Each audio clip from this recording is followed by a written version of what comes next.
I'm Sha Rene of Yoga Cosmetics. I'm going to show you today how to make natural incense in your home. So I'm going to start out with a couple of things. You'll see here that I have natural incense here in a deep rustic color. And for these I typically would do things like either eucalyptus or cinnamon, anything that's really rustic in feel and scent.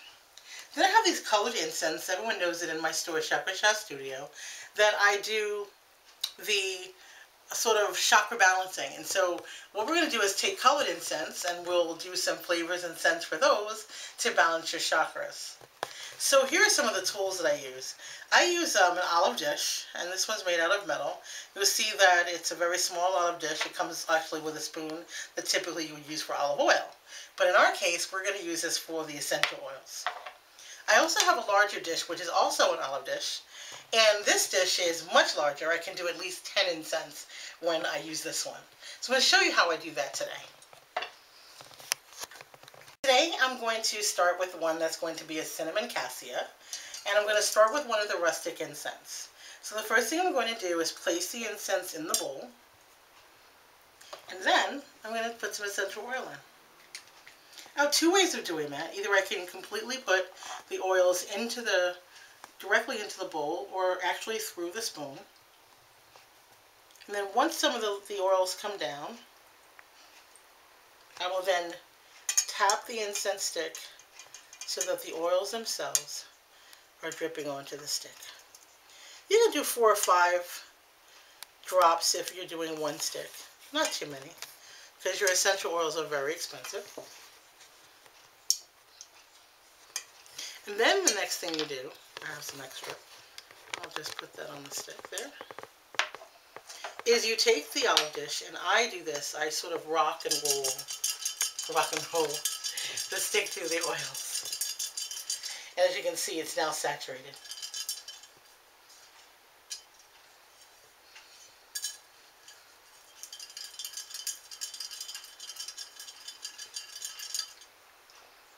Okay? So this one is cinnamon, and this one is ready to go. So typically what we do when we dry is we'll take a cup, and then we'll just place it in the cup and let it dry like that.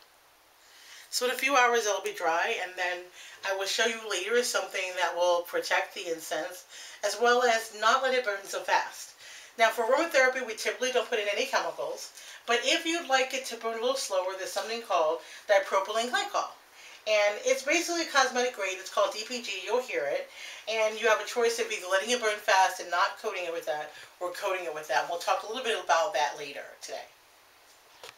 What you'll see is I'm going to start today with some of the colored incense now. And I'm going to basically use quite a few. In more packages we use 9. One is a sample, 10 are, the total, but you'll receive 9 in your package. And then I'm going to place 9 incense sticks here.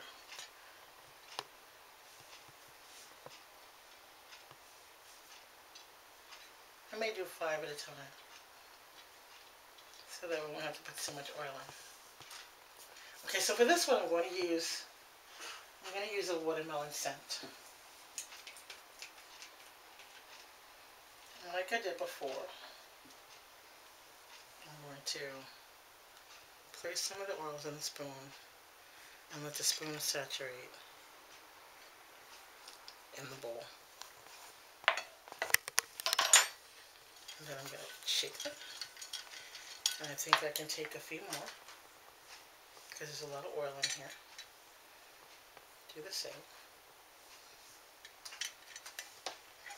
And as I start to move the bowl, you'll see they're getting saturated.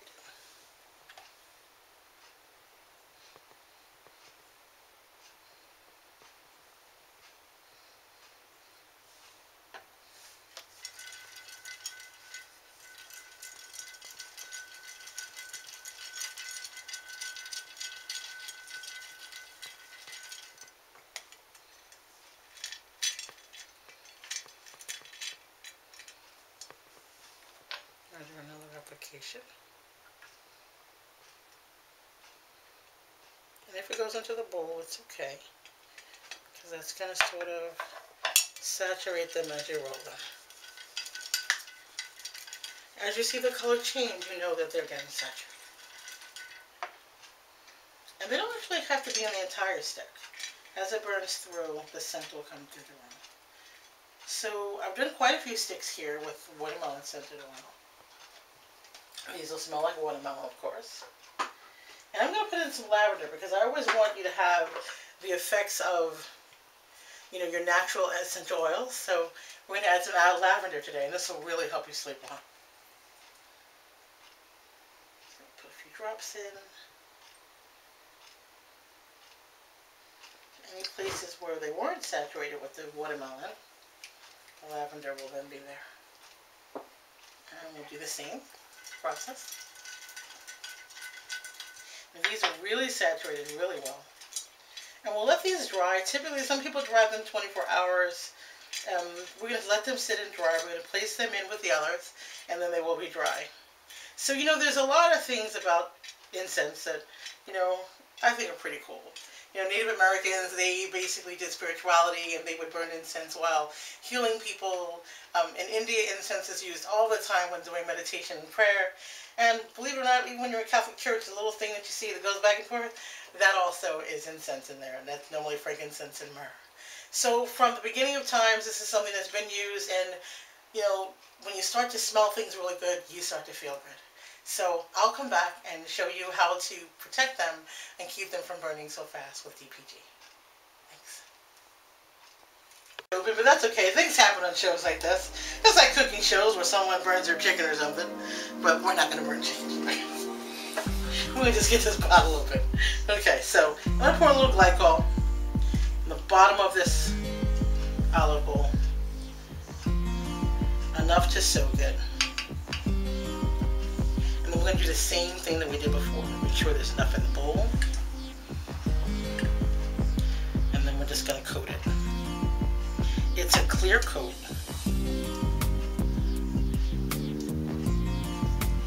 Just twirling it around.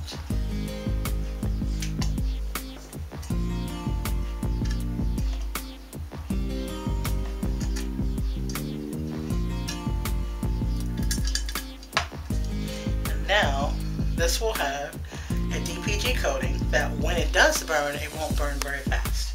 And here's how you dry your incense. You take a cup or a dish and just place your incense in and let them dry. And that's it.